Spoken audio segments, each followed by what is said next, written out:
Kompaniyaning muvaffaqiyatlaridan biri mingdan ortiq Dubayda ko'chmas mulk oldi sottasi bilan shartnomalarni amalga oshirgan va yana ajoyib bir yani takliflarni sizlarga ma'lumot sifatida aytib qo'yayin.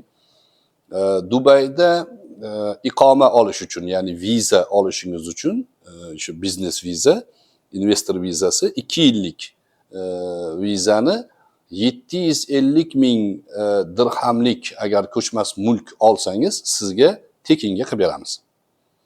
Bu taxminan 205 ming dollar atrofida bo'ladi.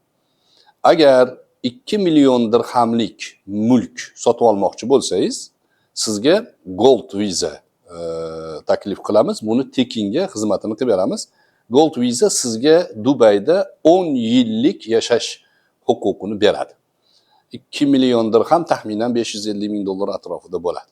Mana shu mavzularni fikrlab ko'ring. Albatta, yaxshiliklarni hamkori bo'lishda siz bilan erkalashmiz.